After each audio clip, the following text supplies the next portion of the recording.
من الأخرى المراقي يعز علي ترك الحب barliq ibodatlar faqat uning qilib yuzlanishi kerak. Hukm chiqarish, qonun chiqarish, halol harom qilish faqat uning haqqi. Hech qanday insonning haqqi yo'q. Ziminde cho'ngchilik qilgan, takabburlik qilgan, men degan kishilarning joyi shu jahannam emasmi dedi Alloh. Jahannamdagi bir turmaga haydildi. Bu jahannamdagi turmaning ismi Bolis deb atalgan turmaga haydildi. Mushabi solindi.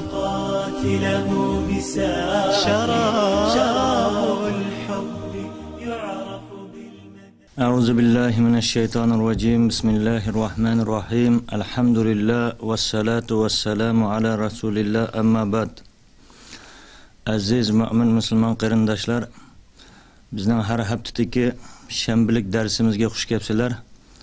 Darsimizni odatdagidek Qur'oni Karim bilan boshlaymiz. İmam Qarim bir Qur'on o'qibaslar. A'udhu billahi mineşşeytanirracim. Birodarimizdan Allah razı olsun. Bugün bizga Abdullah Yolqin birodarimiz Allohning go'zal ismlaridan biri haqida dars qilib beradi. Qani marhamat. Bismillahirrahmanirrahim. Alhamdulillahi rabbil alamin wal aqibatu lil muttaqin. والصلاة والسلام على أشرف الأنبياء والمرسلين سيدنا وحبيبنا محمد وعلى آله وأصحابه أجمعين. Allah subhanahu wa ta'ala hamdu sana ve Peygamberimiz Muhammed sallallahu aleyhi ve sellem'e pak durud salamlarımızı yollagandan keyin qadrli qarindoshlar, biz haftalik darslerimizde davomlashtirib kelayotgan Allah subhanahu wa ta'ala'nın güzel isimleri Esmaullahil Husna derslerimizni bugün inşallah yeni bir isim bilen tanışıp ötümüz. Bugünkü tanışmakçı bo'lgan ismimiz qadrli qarindoshlar Allah subhanahu wa ta'ala'nın El-Mutekebbir ismi bilen tanışıp ötümüz inşallah. El-Mutekebbir. Allah subhanahu wa ta'ala Sure Haşr'de El-Azizul Cebbarul Mutekebbir bu üç isim arkadan tilg'anib keldi. Biz aldığımızdaki dersimizde El-Cemil'ni qildik, onu aldı da Allah'ın El-Muntaqim isminden to'xtalib o'tgandik. Bugün El-Mutekebbir. Bu El-Mutekebbirning biz har qatimki ders o'tish shaklimiz bo'yicha oldi bilan lug'at ma'nosini, shar'iy ma'nosini va tushuntirishlarni o'tib nihoyatda qisqacha holatda tunishtirib kelyapmiz. Vaqt cheklimiz bo'lganligi uchun albatta bu isimlarning hech birini amaliyotda aslida har bir ismni haftalab oylab to'xtalsak ham buning ichidagi ma'nolar, ichidagi cho'nqur ma'nolarning ichidan o'zib o'tolmaymiz hamda Alloh subhanahu va taolaning har bir ismlari o'ziga yig'an ma'nolarning cho'nqurligida. Allah subhanahu va taoladan bizga shu qisqagina vaqt ichida har bir ismidan o'ziga yarasha shaklda bir foydalanib, shundan manfaat elib, şu tushuncha bo'yicha shu ismni o'zimizga o'zlashtirgan shaklda miyonishni Allohdan tuvanchilik bilan tilaymiz. Birinchisi tildagi lug'atdagi ma'nosi nima? Al-Mutakabbirning. Bu yani zul kibriya, ulug'liq egisi. Ulug'liq, kattalik, oliylik egisi bo'lgan Allah subhanahu va taala. Vel kibriyaning ma'nolaridan birisi esa al-mulk, yani saltanat, podshohlik degan ma'nosi ham bor buning dedi. Mesela Allah subhanahu wa ta'ala Firavundan hikoya qilib, Firavunning so'zini uningga Musa alayhissalom bilan Harun alayhissalom qarindoshi da'vat qilib kelgan vaqtida biz sana ergashsak, sana podshohlik sizlar ishkinglar qilib qoldi deb Firavunning so'zini Qur'oni Karimda tilga olib shunday deydi-ki: "Va takunu lakumal kibriya'u fil ard." Yani Musa alayhissalomdan Harun alayhissalomga da'vat etib bu yerda Firavun degan maxluq. Yani eğer de biz sizlarga iman etsek, bu yerda sizlarga ziminda, bu yerda saltanat, podshohlik sizlarga qolib qoldi deb al-kibriyaning ulug'liqning ma'nolaridan birisi ham nima bo'lsa, podshohlik, mulk egasi degan ma'nolar bor. Endi shar'iy ma'nosiga kelsak nima bo'lsa, ham masalan bizning tilimizga aytgan vaqtida al-kibr, cho'ngchilik, po'chilik degan ma'nolar bor masalan. Shuning uchun bu yerda Al-Mutakabbir ismini Rabbimiz Allah sifatlangan vaqtda qaysi ma'noga ega bo'ladi? Agar inson sifatlanib qolgan vaqtida bu sifat bilan osmon zim farqida bu yerda Allohning sifatlanishi bilan xuddi Al-Muntaqim ismi bilan so'zlab o'tganimizdek Allah sifatlanganda qanday ma'noga ega bo'ldi? Agar inson sifatlansa-chu, intiqom olg'uchi degan narsa bilan. Buning ma'nosi farqini inshaalloh tushunib o'tamiz. Shar'iy ma'nosi nima desa, Alloh subhanahu va taolo shundoq Allohki, u ulug'luq, kamolat ma'nolarining har qanday ma'no, bu ma'ni o'z ichiga oladigan butkul ma'nolarni o'z ichiga olgan ulug'luq, kattalik egisi, allazi tafarrada bihi wahdahu duna xalqihi. Ya'ni bu sifatlarga ulug'luq va kamolat deydigan bu ma'ni o'z ichiga oladigan har qanday sifat, har qanday ma'ni yolg'iz Alloh subhanahu va taolo xos. Hech bir Allohning mahluqoti, Allohdan boshqa hech bir mahluqot bu sifatlar bilan sifatlanmaydi, sifatlanishga haqqi yo'q degan gap buningki. Ha? Sifatlanaman deb da'vo qilishiga ham haqqi yo'q, ham sifatlanmaydi menga degan ma'nosi bor. Birinchi ma'nolardan shunday shoxchi ma'nolardan birisi bo'lsa, huvallazi kabura va azuma fi zatihi. U yana shundoq Allohki zotida bo'lsin, ha, zoti ilohida bo'lsin, sifatlarida bo'lsin va af'alihi va koinotda sodir qilayotgan har qanday ish harakatlari, maydonga keltirayotgan butun ish harakatlarida bo'lsin, hammasida eng katta bo'lgan, eng cho'ng bo'lgan, eng ulug' bo'lgan degan ma'nosi va fa kullu shay'in dunahu saghirun va haqir. Allohdan boshqa har qanday narsa u kichik, nihoyatda hech ko'zga ilinmaydigan, hech arzimas narsa Allohdan boshqa hamma narsa. Allohga nisbatan selishtirilgan vaqtida bu qadar hamda Alloh subhanahu va taoloning ulug'ligi, kattaligi bu yerdan chiqadi. İkinci ma'nosi bo'lsa, u Alloh subhanahu va taolo al-mutaazzim, ulug'lig'ichi, o'zini ulug'lab sifatligichi, o'zini katta deb tunishtiruvchi Alloh subhanahu va taolo. Al-mutaazzim allazi a'la nafsuhu va azzamaha, o'zini eng oliy martabaga chiqargan, eng ulug' deb sifatlagan, eng ulug' deb bildirgan, butkul mahluqotining har qanday mahluqotida bor sifatlarning hammasidan oliy bo'lgan zot degan gap, ha? Bu Allah shundoq Allohki, mahluqotida bor bo'lgan har qanday sifatdan oliy, eng oliy degan gap. Hech bir koinotda uningga o'xshash, mayli sifat jihati bo'lsin, mayli zot jihati bo'lsin, hech qanday bir jihatda o'xshab qoladigan, barobar kelib qoladigan hech bir narsa yo'q. Qat'iy yo'q. Alloh subhanahu va taolo yakka yagona eng oliy sifatlarga ega. Allah subhanahu wa ta'ala o'zini eng oliy sifatlar bilan sifatlagan, eng oliy dedik. Hech qanday bir o'xshishi yo'q dedik. Ahli sunna val jamoa bizning e'tiqodimizda Allah subhanahu wa ta'alaninki, ya'ni Allah masalan biz davomli deymiz-ku, Allah barliq nuqsoniy sifatlardan pok deymiz. Allohni pok deb e'tiqod qilamiz. Olimlar shu qadar ichki kerakdiki, Allah subhanahu wa ta'ala sen o nuqsonni qo'yibdi, sen o nuqson sifatlardan pok deganni qo'yibdi. Hattoki sen biladigan, sen bütün insonda kech kunduz to'xtamay Allohni hamdu sana aytayotgan eng tatliq, eng go'zal, eng oliy sifatlardan ham pok Allah subhanahu wa ta'ala. Kullu ma khatara bi balik vallohu bi khilafi zalik. Sening qalbingga nima kessin Allah haqida?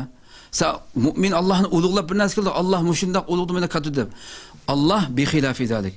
Sen Allah'ını şunçilik oylasanız insan mümkün emas Allah'ını haqiqiy ravishda o'ziga loyiq ravishda o'ylab bula olishimiz, o'zining haqqini bera olishimiz mumkin emas. Allah uningdan million hassi katta, million hassi ulug' Allah subhanahu va taolo. Bu şekilde tushunishing kerak dedi Allah subhanahu va taoloning ismlarining har qandig'ini deb shuna deylik. Ve o Allah al-mutakabbir shundoq Allohki mutlaq hukm, mutlaq mülk egisi, saltanat padişahlık egisi bo'lgan Allah bu dedi. Ya, onun sultanı, bu Allah'ın sultanı, bu Allah'ınki hükümranlığı hiçbir zaman yo'qolib ketmaydigan, mengü davomlashadigan Allah'tan başka kainatdagi her bir narsa Allah'ın abid ve o'zininki shu qullari, qulcho'ra mahluqoti Allah subhanahu wa ta'alaniki. U shundoq birdan bir qudratli Allah subhanahu wa ta'ala mulki dedi. Ha? Kainatdagi biz ey mu'min sen egi bo'lgan har qanday narsa, jamiyatdagi egi bo'lgan yuzabroying bo'lsin, mol dunyoring bo'lsin, hamma narsa xuddi shu a'robiy sahrolik arabga bir to'p podshoh qo'yini haydab ketayotgan bir arabga liman hazal g'anam degan vaqtida kimning bu qo'ylar degandan keyin lillahi fi yadi, mening qo'limdagi Allohning deb javob berganda bu koinatdagi har bir narsa, sizning butkul narsang, hamma narsang Allah subhanahu va taolaning mutlaq mulk egisi bo'lgan, mulkning sohibi bo'lgan birdan bir zot va u bo'lsin Allah subhanahu va taolo. Sen faqat o'tkinchi buningga javobini beradigan, atugin hisobini ig'ir darajada beradigan ikki vaqardan iboratsan faqat bu yerda degan narsani tushundirdi degan gap al-mutakabbirning ma'nolaridan yana birisi. To'rtinchisi al-mutakabbir shundoq zatki, u an zulmi ibadihi dedi. Bandalarga zulm qilishdan oli bo'lgan zot Alloh subhanahu va taolo. Bandalarga zulm qilishdan nihoyatda katta, nihoyatda oli, hech bir maxluqotga zarracha zulm qilmaydi, hattoki bu maxluqi o'zini kech-kunduz kufrlik qildigan, o'zini inkor qildigan kofirdan bo'lsa ham, shu kofirga ham o'ziga tegishlikni ortiq qilmaydi. Hargiz zulm qilmaydi, zarrachilik zulm qilmaydi. Adluhu zahirun fi sa'iri xalqihi. Allohning adolati butkul maxluqotlarning hammasida zahir, oshkor zaten ko'rinib turadi. 5-chi ma'nosi u shundoq Allohki, o'zining maxluqotlarining ichidan tajovuzchilik qilgan, haddidan oshgan, boshqalarga zulm qilgan, zaminda cho'ngchilik qilgan, buzuqchilik qilgan bu kishilarni qanday qildi desa, o'zining ulug'ligi bilan, ya'ni u buzuqchilik qilgan, cho'ngchilik qilgan maxluqlar Alloh subhanahu va taoladan cho'ngchilikni, bu kibriya ulug'liqdan iborat narsani talashgan maxluqlar bo'lganligi uchun Alloh ularning belini sundirib qo'polmaydigan qilib qo'ydigan zot degan ma'nosi bor dedi. Al-kibri al-mutakabbirning ma'nolaridan birisi. Sundirib tashlaydigan zot bu tajovuzchilarni dedi. 6-chi ma'nosi va huwa subhanahu va taala mutaali an kulli naqsin, butkul nuqsoni, ayib, barliq Alloh subhanahu va taolaning ulug'ligiga, kattaligiga loyiq bo'lmaydigan barliq sifatlardan paktur Allah subhanahu taala. 7-si o shundoq mutakabbir Allohki, barliq maxluqotiga o'zining amrini, buyrug'ini ijro qildiruvchi zot. Hech qanday bir maxluqi u chiqargan hukmga, u chiqargan buyruqqa g'ing-ping qilinmaydigan zot, shaksiz ijro bo'ladigan buyruqi zot Alloh subhanahu taala. Uning kibriyoyi, uning ulug'ligida nihoyati yo'q, nihoyat uning oxirlashishi yo'q. Ve onun kattılıqınınki bir gayesi yok. Yani Allah subhanahu wa ta'ala büyügen, mesela mançıncı ile mançilik özünün kudreti, mançilik daire getken bolsa, yani mançildeki mançilik çoğu da xuddi insanlar, dünyadaki fatihler bolgandak, onun mülki, saltanati, ulug'ligi yıldan yılga çoğuydigan yoki ajizlashadigan ish yo'q, yoki ma'lum yetmoqchi bo'lgan g'oyasi yo'q. Allah azaldan azal shundoq ulug'di, toki abadil abadingacha shu bir sifatda qoladi, hech bir zaman o'zgarmaydi. Mutlaq holatdagi qudrat, ulug'liq egasi Alloh subhanahu taala. 11-chi ma'nosi nima deganda, 10-chi ma'nosi u shundoq ulug' Allohki, al-mutakabbir fi rububiyyatihi.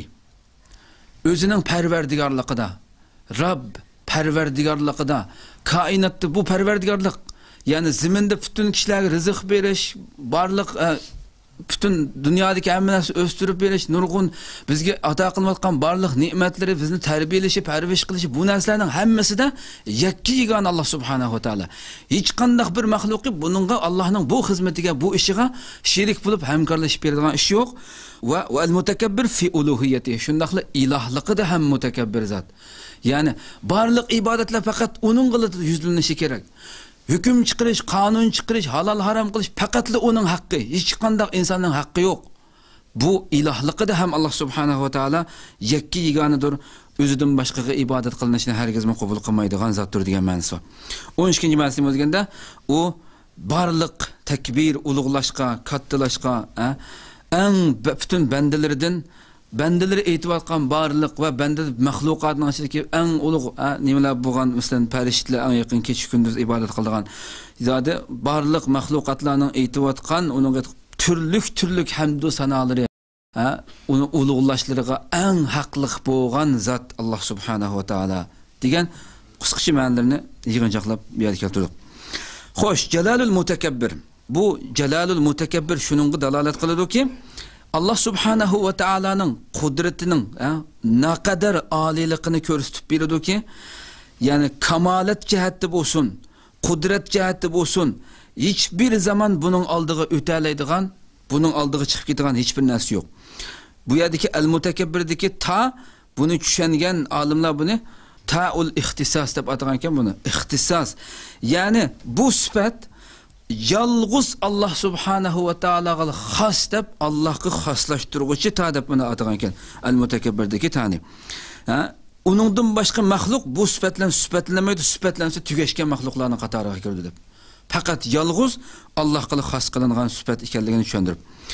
va min jalalihi bu shundoq Allohki uning ulug'ligi, kamolati bu narsani insonlarning aqllari buning ulug'ligining tegiga yetib bo'lmay tengil qolib qoldigan, dengizga cho'kib ketib, dengizga tashlab ketgan bir yengilak bo'lib qoldigan ular aqllari shu darajada katta zot Alloh subhanahu va taolo deb.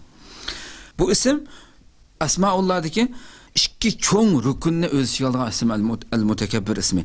Birinchisi nima desa, Allah subhanahu wa ta'ala xos bo'lgan kamoliy sifatlarning hammasini Allohda isbotladi birinchisi. Al-Mutakabbir ismi, ya'ni Allohga loyiq bo'lgan eng mukammal, eng asl sifatlarning hammasini Allohda bor deb isbotladi. Ikkinchisi nima desa, Allohning kamoliy sifatlariga zid keladigan barliq nuqsoniy narsalarning hammasini inkor qildi, yiroq sanadi buni. Bu ikki narsani o'z ichiga oldi bu ism.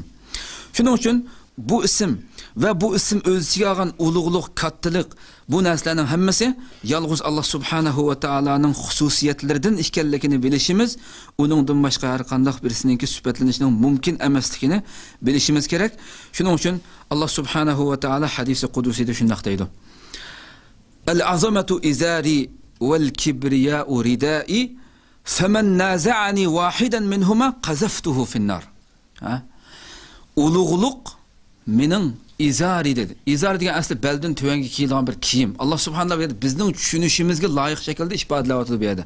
Ya'ni biz bu yerda ishdan yoki ko'ynak shaklda tushunmaymiz buni. Bu yerda Allah subhanahu va o'zida bor bir sifatni bizning tushuna oladigan tilimizni izohlab beryapti bu yerda. Mening bu ulug'liq, kattalik, olilik, cho'ngchilik bu nima bo'lsa, mening bir kiyimim deydi Allah subhanahu va. Vel kibriya'u, ya kibriyamu al-azama vel kibriya asli bir-birisiga noiti yaqin kelib qoldigan ma'noda. Vel kibriya eng kattalik, eng ulug'liq, cho'ngchilik ridai mening to'nim deydi Alloh subhanahu va taolo. Cho'ngchilik, kattalik, eng cho'ng so'zlash, eng ulug'liq, hamma sharaf menga xos deb aytadi. Kimiki buning ikkisidan birini mendan tortiman deydi ekan, talishidi ekan buni, uni jahannamga o'tqa tashlayman deydi Alloh subhanahu va taolo. Uning joyi jahannam deydi. Ha? Ve fi lafzin yeni bir lafzida femen yunazi'uni azabtuhu. Kimi ki mendan bunu talishidi ekan, bu sifatlarga men nega bo'lsam bo'ldi deb qalaydi ekan, men uni azoblayman deydi Alloh subhanahu va taolo. Shuning uchun yuqorida deganimizdek, mahluqotlar bu sifatlarni sifatlangan vaqtida bu sifat mahluqotlar tepilsa, bu nima bo'lsa, zaminda cho'ngchilik qilish, u mahluqotga nisbatan shu mahluqqa nisbatan nuqsoniyat, ayib va uning haqqida nihoyat echinarliq bir ayib, nuqson sifat maydonga chiqadi uningki. Chunki inson mayli u dunyodagi eng cho'ng podshoh bo'lib ketsin, u cho'qim birisiga muhtoj u. Hech qachon behojat bo'lishi mumkin emas u. O eng kambag'al inson nimaga ehtiyoj bo'lgan bo'lsa, o eng cho'ng podshohning shunga ehtiyoji bor. U uxlaydi, u o'birniga boradi, u tomoq yeydi, u muhtoj u faqir u. Dunyodagi har qanday kuch bo'lib ketsin, undaq muhtoj bir maxluqninki, ojiz bir maxluqninki o'zi bilan o'zi mustaqil holatda tura olmaydigan, boshqa nurg'unlagan narsalarning uni imdod qilib, uni shu yetishtirib turish bilan ondan ara o'rtira oladigan bizdek ojiz maxluqlarninki bu sifatlarni men ega bo'lsam bo'ldi deb talishishi, bu nima bo'lsa butunlay zid bo'lganligi uchun Alloh subhanahu bu shaklda tushuntirdik. Xo'sh, endi oladigan meva nima deganda, bu ismdan mu'min nimani elishi kerak deganda, bu ism har bir mu'minga bizga Alloh subhanahu va taolaning jaloli ulug'ligi oldida beshimizni agdirishi, bizning beshimizni yerga sangilitishi kerak bo'lgan, kamtarlikni o'g'itishi bo'lgan, qalbimizda Alloh subhanahu va taolaning ulug'ligiga yiqilib tushishimizni o'g'itishi bo'lgan, uning oldida tizlinib cho'kishimizni o'g'itadigan, kamtarlikni o'g'itadigan bir xususiyatga ega ism va buni mu'min o'zida buni his qilishi kerak. Va shundaqla Alloh subhanahu va taolaning bandalariga, o'zining shu mushuk yashayotgan koinotdagi shu Allohning bandalariga, atrofidagi kishilarga nihoyat kamtar bo'lishi kerak. O'zining kim ekanligini his qilib, qanday maxluq ekanligimizni his qilib, bu yerda ularga nihoyat kamtarlik bilan, o'zimiz tovanchilik bilan tovan tutishimiz kerak. Mayli o'rnimiz jamiyatga nima bo'lib ketsin, nihoyat tovan tutishimiz kerak. Shuning uchun kimiki Allohning yuqoridagiimizdek Allohning bu kibriya ulug'ligini talishiman, men shunday bo'lsam bo'ldi desa, uning joyi jahannam bo'lganligini hadisi qudusida so'zlab o'tdik. Bu nima degan ichinishlik bir joy, jahannam bo'lib qolish. Alloh subhanahu va taolo qalallohu al-azim Allah shundaq dediki, alaysa fi jahannama maswal lil mutakabbirin. Ha? Jahannam takabburlar, cho'ngchilar uchun jahannam joy emasmi dedi. Jahannam ularning kiradigan joyi emasmi? Ziminda cho'ngchilik qilgan, takabburlik qilgan, men degan kishilarning joyi shu jahannam emasmi dedi Alloh subhanahu va taolo. Ha? Yana hadisda yuhsharu al-mutakabbiruna yawm al-qiyamah amsal az-zarr fi suwar ar-rijal yaghshahum adh-dhull min kulli makan fayusaquna ila sijnin fi jahannam yusamma bulis dedi. Ha? Qiyomat kuni takabburlar, ziminda cho'ngchilik qilgan shu takabburlar qiyomat kuni insonlarning shakli fi suvar rijal, dunyodagi insonlarning shaklida, ammo hajmi qo'noqning dendak don urug'da shunda kichik holatda hashr qilindi deydi. Ha? Shakli inson shaklida, ammo uning hajmi shunchalik kichikki, butun shu qadar kichik shu don, ha, qo'noqning shu donlardek shu holatda hashr qilindi. Ve yaghshahumul minkum butkul tarafdan xorliq ular har tarafdan yog'di. Hamma odam dastlab mejib mavduni qiyomatga. Hashr maydonini o'ylab boqaylik qadrli qarindoshlar.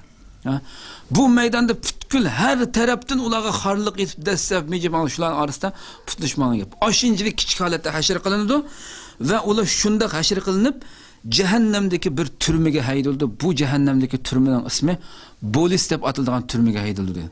Mushaga solindi dedi. Bu shundoq turmaki, yani dünyada aqlimizga kelgan eng ichinishlik, eng qayg'uli butkul narsaning hammasi yig'inchoqlangan. İnsan tasavvur qilish bütün bedellerimiz titrab ketadigan darajada shundoq ichinishlik bir vahshiy turmaki bu turma. Bu nima uchun Alloh subhanahu va ajiba shundoq takabburlarga bu turmani tayyorlab qo'ygan degan shunda savol so'rab olimlar ajoyib paydo qildi. Chunki o'ylab boqingki, qarindoshim, bu sifat bilan dunyoda sifatlanib qolgan takabburlik, cho'ngchilik bilan boshqalarga ho'kiraydigan, boshqalarga vaqiraydigan, qopig'in turadigan, qo'pollik qiladigan bu sifatlar bilan sifatlanadigan insonga dunyoda odatda jazo yo'q deydi. Dunyoda jazolanmay ketdi bu kishilar deydi. Allah nima uchun bularni shu turmaga, dunyoning turmasiga kirmay o'tib ketgan bu insonlarni nima uchun ashundoq ashaddiy bir turmaga hozirladi bular desa, yani bu inson haqiqatan qo'rqinchli darajadagi bu shundoq turmaki, yani turmaning ichidagi jahannamning ichidagi eng chunqur, eng ostida, eng qatlimida, uning ustida butkul jahannamning barliq jahannamning o'tlari ustida bo'lgan, qaynaydigan, butkul jahannam ahlining qon yiringlarining hammasi eqib shuya kirib, shuningdan ussizligini qondiradigan, shuningdan ichadigan. O'ylab boqal. Ashinchilik darajada echinishlik. Chunki mushu dunyoda qilgan, takabburlik qilgan, cho'ngchilik qilgan, o'zini bilmay qolgan, boshqalarga varvur qilgan insonlarning joyini ashundoq o'rin haqliq bo'lganligi uchun, ha? Ashu yuqoridagi hadis ma'na. Shu qadar xor holatda hashr qilinishdan boshlab, uning kiradigan joyi, ha, butkul jahannamlarning ichidagi eng qari, eng tigi o'rlashgan ana shu jahannamdagi jahannam ahlining hammasining qon yiringlarini ichadigan joyga Allah shu yana loyiq ko'riklik, shu yerga o'rinlashtiruqlik. Chunki u Allohning sifatini, Allohga xos bo'lgan bir sifatni men o'zimda bo'sulti deb talashgan maxluq bo'lganligi uchun buning jazosi bu bo'lgan dedi. Payg'ambar alayhisalom yana shundoq, ha? Yana boshqa bir hadisda la yadkhulul jannata man kana fi qalbihi misqalu zarratin min kibr, ha? Jannatga qalbida zarrichilik, ha? Zarrichilik, kibr bo'lgan kishi jannatga kirmaydi degan hadisi ham sahih Muslim tilida hadis. Yana bir hadisda Abi Hurayra radhiyallohu anhu, bu sahih Buxoriy va Muslim tilida hadisda bir odam shundoq ketyapti dedi. Shunda po'chilik qilib zaminda, nihoyat cho'ngchilik qilib o'zininki maydasini kelib shundoq o'zidan ajablangan holatda, shunda o'zidan faxrlanib shundoq yayrab shundoq zaminda ketayotganda fa khasafallohu bihil ard, uni zaminga Alloh cho'ktirib o'tgan dedi.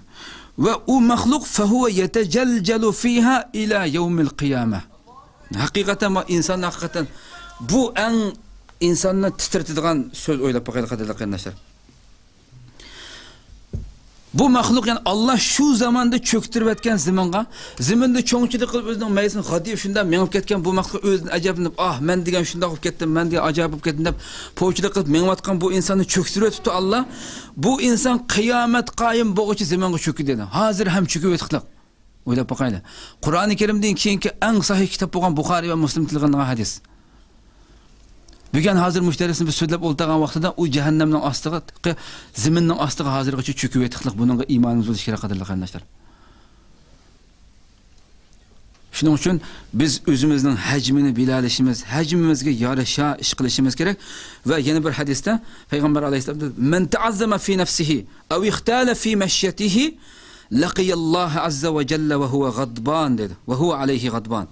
Kimiki o'zining nafsida o'znimda ichida noat deb yo'g'inib ketganligini bilib, yo'g'inib ketganligini his qilib, cho'ngib ketganligini his qilib, shundoq o'zini ulug' deb bilsa yoki mengishida takabburlik bilan cho'ngchilik qilib g'adiyib mangsa, u Alloh subhanahu va taolo uningga g'azab qilgan holatda Allohning oldiga shuni uchirishi dedi.